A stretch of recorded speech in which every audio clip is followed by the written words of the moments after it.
Bonjour à tous et bienvenue dans cette nouvelle vidéo. Il y a 2 semaines maintenant, l'Open d'Australie s'est terminé. Et le moins que l'on puisse dire, c'est qu'il n'a pas été très glorieux pour nos joueurs français. Tout d'abord, il n'y a eu qu'un troisième tour pour Corentin Moutet chez les hommes. Et côté féminin, Elsa Jacquemot et Varvara Gracheva n'ont pas réussi à dépasser le second tour. On en vient donc à se demander, mais alors quel est le problème du tennis français? Alors je n'ai pas la réponse là tout de suite, mais il y a quelques éléments qui permettent de poser question. En effet, depuis 2008, nous n'avons pas atteint une seule finale de tournoi du Grand Chelem. On est quand même un pays de sport, on est un pays où le tennis est quand même le deuxième sport en termes de licenciés, et notre dernier vainqueur en Grand Chelem, c'est Yannick Noah en 1983 chez les hommes, et c'est Marion Bartoli chez les femmes en 2013. Enfin, moi, il faut m'expliquer, et je pense, alors je ne dis pas que j'ai tous les éléments en poche, je vais vous apporter un petit peu ce que j'en pense, je vais vous donner quelques éléments, je ne dis pas que tous les éléments sont à prendre en compte, mais je vais essayer de vous dire pourquoi est-ce que le tennis français a un problème. Alors, avant de commencer, j'aimerais mettre un petit disclaimer parce qu'il faut quand même se dire que là, on va s'attaquer à un problème profond. Voilà, je ne dis pas qu'on fait que des mauvais résultats. Attention, on a eu des très belles périodes. Je pense notamment à la période chez les hommes avec Joe Wilfried Tsonga, Gaël Monfils, Gilles Simon et Richard Gasquet. Et je pense chez les filles avec Kristina Mladenovic, quand elle jouait encore bien, Caroline Garcia, Alizé Cornet et Pauline Parmentier, où les 4 filles, il me semble, elles étaient en huitième de finale à Roland-Garros. On disait, mais c'est énorme. Oui, c'est énorme, mais le problème, c'est que ça, c'est une performance qu'on aimerait revoir. Voilà. Alors, je vais commencer par un point que je vais essayer de vite... comment dire? Comment expliquer? Je vais essayer de vite l'élaguer parce que très clairement, c'est pas ce qui nous intéresse ici. C'est la formation. Alors voilà, la formation à la française se porte très bien. Attention, on est quand même le deuxième pays en termes de licenciés. Mais le souci, c'est que... Alors pour moi, le principal problème dans la formation à la française, c'est qu'on a des joueurs qui se ressemblent trop. En fait, je m'explique. Si vous regardez un petit peu tous nos joueurs français, ils ont tous les mêmes qualités et les mêmes défauts. Alors, la qualité première, et ça on ne pourra jamais nous l'enlever, on a des joueurs qui sont super beaux techniquement. Il n'y en a pas un où on se dit, ah, bah problème, il a il a une petite faiblesse technique. Alors si on va me dire, oui, mais à l'époque, Joe avait un revers, bon, bah si on attaquait là-dessus, eh ben, il se retrouvait à se prendre des caramels. Richard Gasquet avait un coup droit, on se posait des questions, même son service n'était pas forcément ouf. Gilles Simon, bah, c'est un métronome, c'est pas le plus beau à regarder jouer. Et enfin, pour ce qui est de Gaël, bah, on va te dire, ouais, mais il était trop loin de sa ligne. Oui, mais en attendant, bah, c'est des joueurs qui ont réussi à gagner. Et pourtant, bah, quand on regarde, bah, si, ils avaient une très belle technique.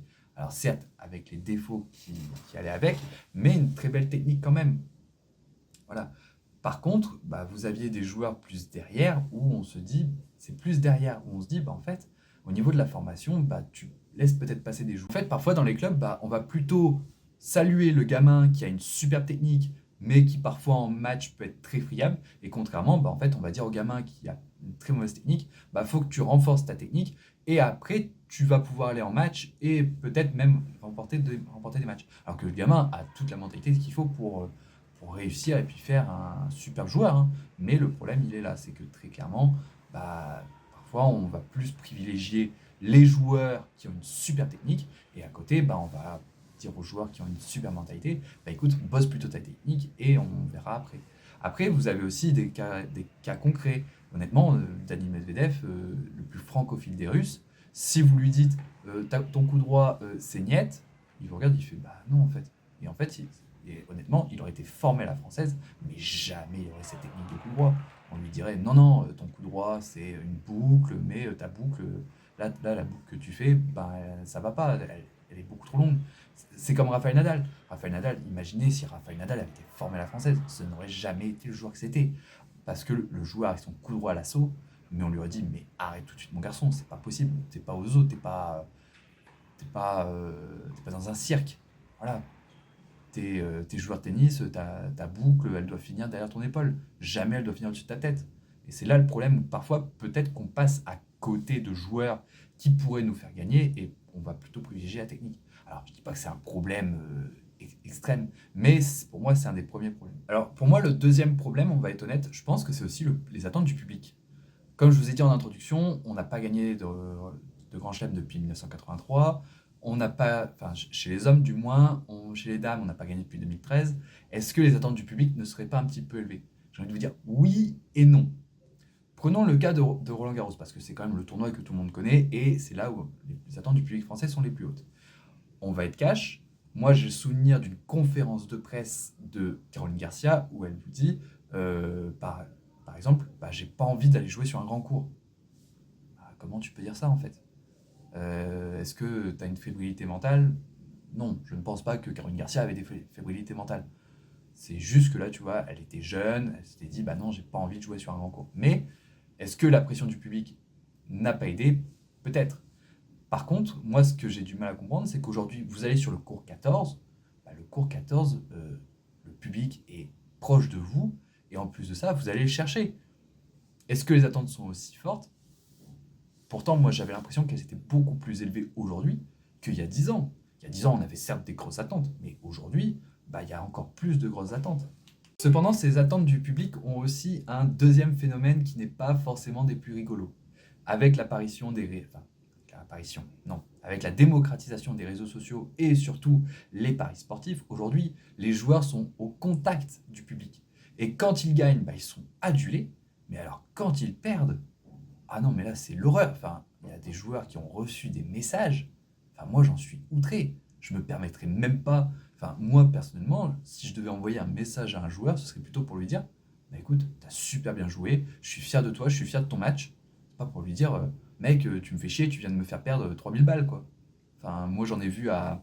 C'était à Paris-Bercy. Paris-Bercy, on a vu des mecs qui sont partis et je me suis dit, bah de toute façon, c'était pas rien. Vu comment ils parlaient aux mecs, enfin, vu comment il parlait aux joueurs, je me suis dit, bah non, là, c'est pas possible, tu peux pas, c'est pas des fans de tennis. Et en fait, aujourd'hui, ces types de joueurs, bah, on les retient, enfin, ce type de joueurs, pardon, ce type de public, on le retient plus.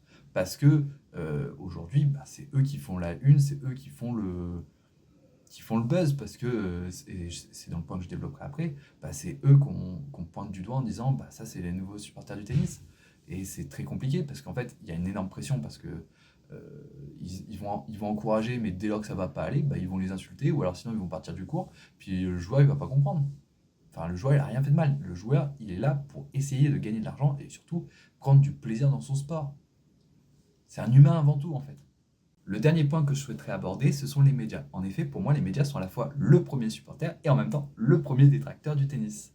Ça peut vous paraître très bizarre parce que c'est très paradoxal, mais quand vous regardez par exemple Stade 2, quand vous regardez le journal de Roland Garros, ben, en fait, quand ça va super bien, ben, il les encourage, et quand ça va mal, là vous avez au moins une heure, enfin peut-être pas une heure, mais vous avez au moins 5, 10, 15, 20 minutes de débat en disant, bah là tel joueur ça va pas, là un tel a un comportement c'est inacceptable, là un tel bah ça va pas pour, ou alors ils invitent le président puis tous les ans ils lui disent bah pourquoi est-ce qu'on n'a pas gagné Roland Garros? Le président il peut rien, enfin si les joueurs ils gagnent pas, il est pas là non plus, enfin voilà. Et en fait quand ils arrivent sur le plateau, bah même ils leur mettent eux-mêmes la pression en disant bah au fait c'est quoi ton objectif à la fin, puis moi ça me désole parce que des fois bah, quand ils sont sur le plateau, et ben le joueur dit ah bah moi mon ambition c'est de gagner Roland Garros d'ici 5 à 10 ans, et qu'on lui réhonnait. Enfin, moi, je suis désolé, ça vous donne pas forcément envie de revenir, ni même de se dire, bah ouais, je vais me dépasser pour. Alors, oui, des fois, certains vont dire, c'est dans l'adversité que se construit la confiance, certes, mais en attendant, il faut quand même se dire la chose suivante, je suis désolé, mais de temps en temps, les médias foudroient les carrières des joueurs. Je pense notamment à ce pauvre Hugo Gaston, le mec, alors, je veux bien, c'était 2018, on est en période Covid, pas 2018, pardon, c'est 2020, période Covid, Roland Garros qui est joué dans des conditions anormales, le gars vient de mettre 5-7 à Stanislas Wawrinka. Ouais, super. Mais en attendant, ce pauvre garçon, bah, il n'était pas prêt à ce coup de projecteur médiatique. Enfin, il faut être réaliste. Pour moi, Hugo Gaston, pauvre garçon, mais pauvre garçon, et encore aujourd'hui. Alors, c'est pas forcément le joueur que je supporte le plus, mais très honnêtement, moi je le plains. Je le plains, ce garçon. Non mais vous vous rendez compte que Hugo Gaston, on lui a dit, euh, on lui a même mis le plateau de France 2. Non mais le plateau de France 2, le gamin il a 18 ans, il vient de faire huitième de finale à Roland Garros, et on lui dit, bah voilà, tu es la nouvelle coqueluche des Français. Ben ouais, mais à un moment, comment tu veux pas expliquer que le gamin il explose en plein vol? Ouais, parce que l'année suivante, je tiens juste à rappeler une chose, hein, l'année suivante, il fait premier tour contre Richard Gasquet. Bon, j'aime beaucoup Richard Gasquet, hein, mais en théorie, Hugo Gaston, il aurait dû le battre, hein. C'est quand même son cadet, il est pas censé perdre ce match. Et avec tout le bien que je pense de Richard Gasquet, hein, attention. Mais pour moi, bah, Hugo Gaston, il a été flingué d'entrée. On lui a dit tout de suite, ah bah toi, t'es le futur du tennis français. Bah aujourd'hui, le gamin, il est en train d'essayer de. Il est bien revenu. Mais pendant des années, ça a été la galère.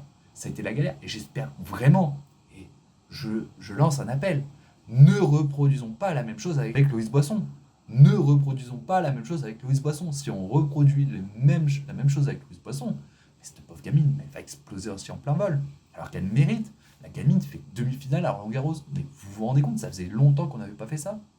Voilà, et sur ces belles paroles, j'ai essayé d'être le plus factuel possible. Voilà, je voulais pousser ce petit coup de gueule à la fin parce que très clairement, moi j'en ai marre de voir des joueurs de tennis français exploser en plein vol alors que le gamin ou la gamine n'a même pas commencé sa carrière. Moi je peux vous dire que des éternels espoirs français, j'en ai vu passer, hein.